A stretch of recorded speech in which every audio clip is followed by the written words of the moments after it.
ರಾಜಸ್ಥಾನದ ಉದಯಪುರದಲ್ಲಿ ಒಬ್ಬ ಹಿಂದೂ ಟೈಲರ್ನ ಹತ್ಯೆ ನಡೆದಿದೆ. ಇದೊಂದು ಖಂಡನೀಯ, ನಾಚಿಕೆಗೇಡು. ಇದೊಂದು ವ್ಯವಸ್ಥಿತವಾಗಿರ್ತಕ್ಕಂಥ ಸಂಚು. ಈ ದೇಶದಲ್ಲಿ ಭಯೋತ್ಪಾದನಾ ಚಟುವಟಿಕೆಗಳನ್ನು ಮಾಡ್ತಕ್ಕಂಥ ಪ್ರಯತ್ನಗಳು ಮತ್ತೆ ಶುರುವಾಗಿದೆ ಅನ್ನುವಂಥದ್ದಕ್ಕೆ ಇದೊಂದು ಉದಾಹರಣೆ.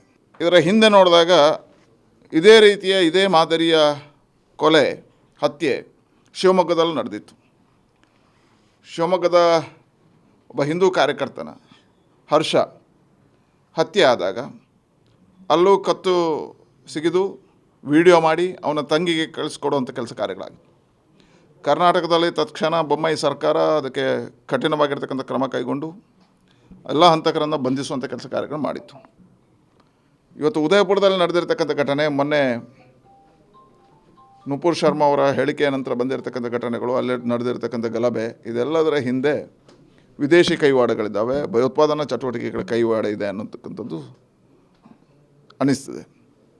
ವಿಶೇಷವಾಗಿ ಈ ಘಟನೆಗಳು ಮತ್ತೆ ಅಲ್ಲಿ ಪುನರಾವರ್ತನೆ ಆಗೋದಕ್ಕೆ ಕಾರಣ ಅಲ್ಲಿರ್ತಕ್ಕಂಥ ಸರ್ಕಾರ ತುಷ್ಟೀಕರಣದ ನೀತಿಯನ್ನು ಅನುಸರಿಸಿದ ಕಾರಣ ಅಂತ ಅನ್ನಿಸ್ತದೆ.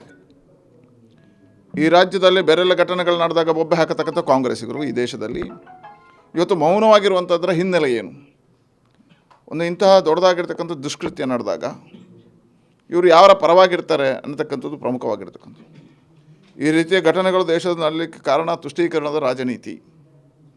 ಕಳೆದ ಹಲವಾರು ಘಟನೆಗಳು ನಡೆದಾಗ, ಹಿಂದೂ ಸಮಾಜದ ಮೇಲೆ ಆಘಾತಗಳಾದಾಗ ಮೌನವಾಗಿರ್ತಕ್ಕಂಥದ್ದು, ಅಲ್ಪಸಂಖ್ಯಾತರ ಮೇಲೆ ಆಘಾತಗಳಾದಾಗ ಇಂಥ ರಾಜಕೀಯ ಪಾರ್ಟಿಗಳು ಎದ್ದು ನಿಂತಿರ್ತಕ್ಕಂಥದ್ದು ಅವರಿಗೆ ಧೈರ್ಯವನ್ನು ಕೊಟ್ಟಿದೆ, ವಿಶ್ವಾಸವನ್ನು ತುಂಬಿಸಿದೆ.